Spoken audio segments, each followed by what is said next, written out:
Hello again, everybody, and welcome back to Jason May Draw. Last time I showed you guys how to flat a panel, and this time I'm going to show you how to shade it.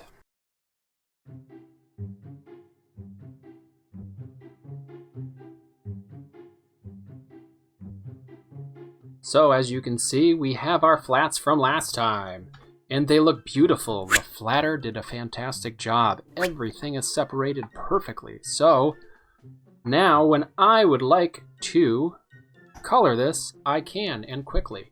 I did just notice something though. Our flatter before us did not color the ground. It's not too big of a deal, since I can just go in with the marquee tool and just throw something down. Also, our flatter did a pretty good job of selecting naturalistic colors, which I appreciate. It may make less work for me down the road. So the background is very simple. I drew it very quickly just because I wanted to put this bee in a panel. I had drawn this bee in a Jason May Draw Clubhouse over on Facebook Live last week or the week before, and I decided to use it for this tutorial. The flatter was nice enough to put an alpha channel in here for the line artwork, if I need to select it later, which is cool, or the flats, which I can go into later and select things, which is great. Now that I have the artwork, I am going to adjust some of the colors a little bit. The flatter did a great job, but I have my own swatches over here. I'm going to take a look at them real quick. Let's see, I think maybe this red will be good, and we'll drop that in there with the paint bucket. Actually, I'm going to change my paint bucket to, I'm going to uncheck contiguous right now, so that when I click on color, it will change all of them at once. So for instance, I know that I put a darker green in here. If I want to make that even darker, to make that pop a little bit, I can. Boom. And it filled in that little tiny thing. It filled that and that. I did not, if I had the contiguous selected and I wanted to fill that, ooh, that would be bad, right? We'd end up with a dark sliver. We would end up with that one being different. We don't want that to happen, so we'll leave the contiguous off for now. I do like the wings a bit, but I'm going to gray them out a little bit and make them a little lighter. Those look nice. The eyeballs are a little too purple for me. Maybe we'll gray that out a bit more too and put that in. The blue lips I kind of like, but it's sort of distracting and very, I don't know, the juxtaposition is just a little too much for me. So I'm going to take the yellow of the bee, I'm going to gray it out a little bit and do that. Let's see. We're going to bring the cloak down a little bit, a little grayer. I could make it a little bit more saturated than that. So the reason why I'm going through this aspect of it is because you may hire a flatter and you may get them back, and this is how you may have to go through and fix things up. I'm actually going to take the time to cut out his little abdomen here and get a darker yellow in there. We are dealing with some cartoon artwork here, so I'm going to show you guys how to do some cell shading. At a later date, I will probably show you guys how to do some gradient shading and things like that. But for now, we're mainly going to do these sort of cutout looking animation style, like cell animation. And here's how we're going to do that. I am going to choose the areas that I'm working on. Often I will make a separate layer to do some of this stuff on, but we're going to do it all on one layer this time. And I'm going to use the eyedropper tool to select my green cloak here, and I'm just going to bring down the color so it's a bit darker. We're going to have a light source coming from this direction, and I'm just going to go in, and his head is probably going to cast a bit of a shadow. I'm not going to go crazy with the shading on this because, again, I want to keep it simple. I want to keep it like an animated movie, cell animated movie, I should say. It's certainly not like a Pixar film where things are computer generated. And I'm going to do the same thing with the rest of the colors, and I may speed this up real quick, but I will do things like, obviously this eyeball is going to cast a bit of a shadow. His head's round. He's got some big lips. Those are going to cast a bit of a shadow, and I'll probably carry it under here. Alright, now I am using the pencil tool. I don't think I mentioned that yet, and I am keeping it very sharp. When you go in here, it's sharp, just like our flats were. At this point, if you are coloring and doing gradients and soft edges, you're going to want to make sure that you have some sort of backup. You're either going to want to back up your flat color by dragging and dropping it into this new layer, and maybe locking it so that you have it for later. That way, if you mess up your flat copy, you can go back to this and select those nice flat basic shapes again. So we'll leave this here just in case something terrible happens. I'm going to turn the eye off, I'm going to lock it, we'll be good to go.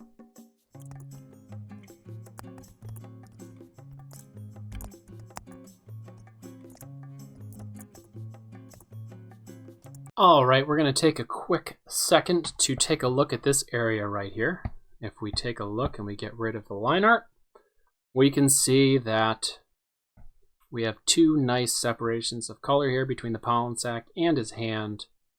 I would like to put a shadow casting underneath from here up to here.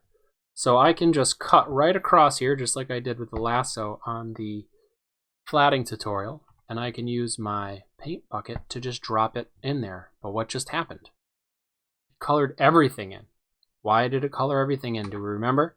The contiguous is not checked. Once that's checked, it will only fill in the area that you're working on.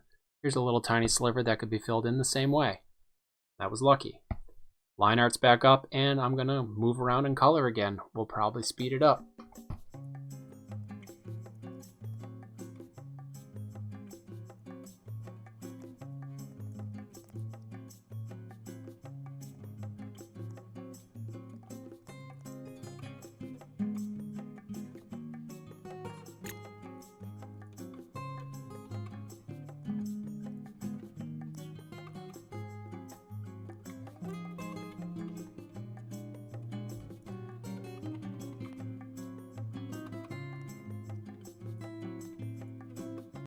We're going to do an extra layer here real quick, just because I want to keep this a little separate, and I'm going to call this gradient. So I may throw some gradients down on this layer. I'm just going to grab something quick, put a simple gradient down. I don't want it to be too crazy. I'm going to grab the gradient tool after making a slightly lighter color, and we're going to do that.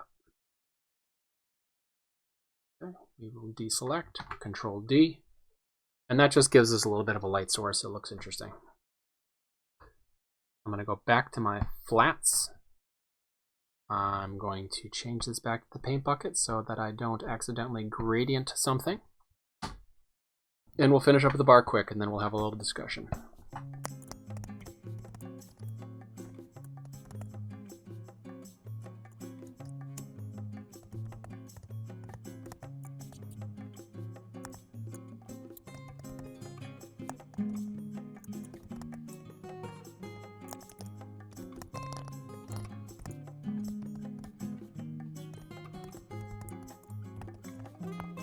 I think our basic shading is done. I would probably spend quite a bit more time on this if it were normal circumstances, but since I'm doing a tutorial here, we will stop there when it comes to shading. The honey pot will need to be done. I'll probably fix that as I do the next step.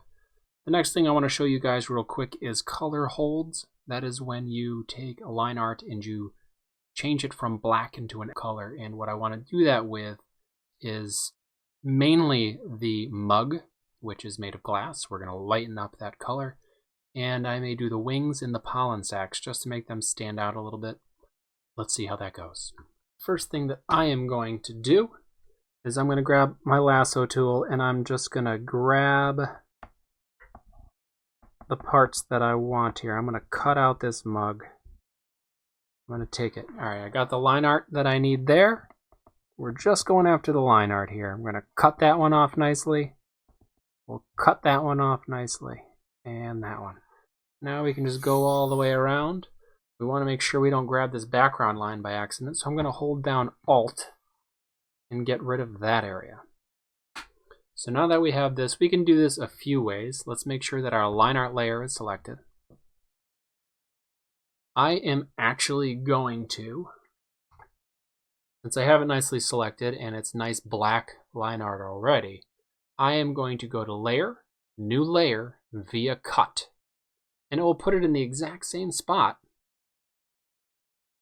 as we had it before. It'll just be on a different layer.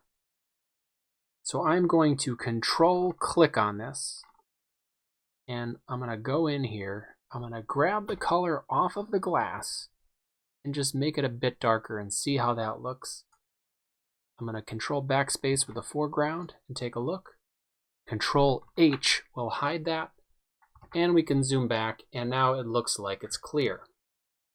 Now you can play with this. You can make it even darker. You could make it lighter. Some people like to have like a white outline on there. Maybe we'll leave it like that. I think I'll just leave it like that. The next thing I thought about doing are these pollen sacs. So I'm going to show you another way to do this. I'm going to label this glass color hold. And now for the pollen sacs, I am going to make a new layer. I'm going to call it pollen sacs. Now you may not want to make a bunch of different layers to do this. I am just doing this for demonstration purposes. There's a million ways you can color. I'm just showing you a bunch of different methods and ways to deal with it. I'm going to Control click on the line art, which is going to select just the line art. And what is nice is since we have just black line art, that is literally the only thing that is being selected. Sometimes if you have a feathered edge and you try this trick, things get a little wonky. After I pressed Control click on the line art, I am going to click on the pollen sac layer, which is not filled yet. I'm going to pick the pollen color and I'm going to darken the pollen color. And then I'm going to use that with the pencil tool to cut out this little area. I'm just going to fill it right in. And I can tell already that this is not dark enough for my taste, so we'll darken it up in a second. We will grab the eyedropper, select it, click on the swatch down here, click even darker. I think I'll make it a little grayer. I'll take some of the saturation out of it. We'll take the paint bucket, boom, drop it in. I see a little black here that I missed, so I'm just going to fill it in real quick. And then I'm going to do the same thing over here on the other pollen sac. Now there are many ways you could do this. You could use the pencil tool and then just press the paint bucket tool. A few different things that I've shown you throughout. So now those are a little lighter. And they kind of pop a little bit more, I guess.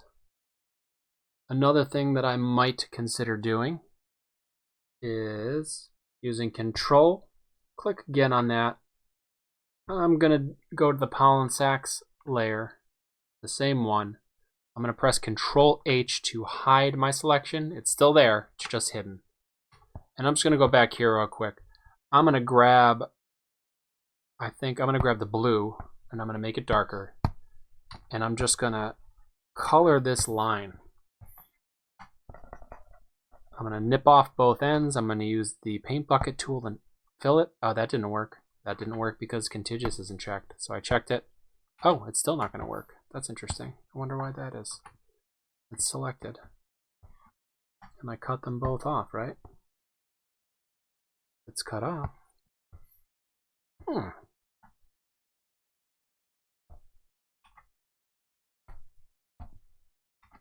Alright, I guess we'll just color the whole thing. I'm not quite positive. You guys can mention in the comments what went wrong there because we've been doing that the whole time. I'm sure somebody knows what's going on. We'll hop in here, we'll color that in. And we'll color that in.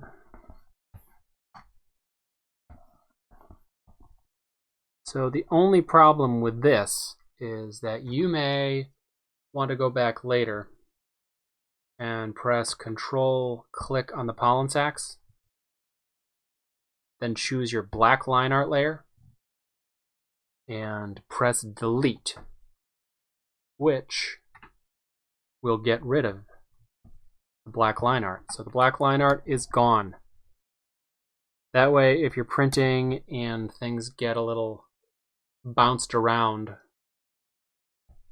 you won't have black popping out from behind your colors. So they'll be nice and pretty. I think I'm going to do the wings real quick. Same deal. Control, click on the line art. Control H to hide. We're going to go back to the pollen sacs layer, even though I've added more things than just the pollen sacs. I'm going to choose the shadow color, make it even darker, and outline these wings. I'm using the pencil tool to do that.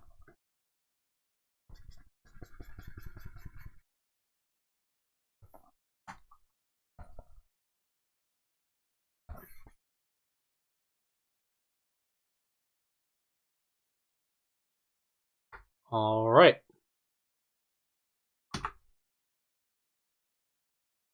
Let's take a look at that. Here is our panel. You would want to continue coloring the honey thing and finish up the panels. You may want to go further with the gradients. It's all up to you. It's all subjective. Grab the gradient. Everybody colors different. This is just going to give you a general idea of how to color something and shade it. And that is how most people do cell shading. I hope you enjoyed this tutorial on cell shading. If you haven't checked out the flatting tutorial that came before this, I will add a link right now. Thank you again for spending this time with me. I appreciate it. Please make sure you like and subscribe. You can visit me on Instagram at JasonMayArt. Thank you and take care.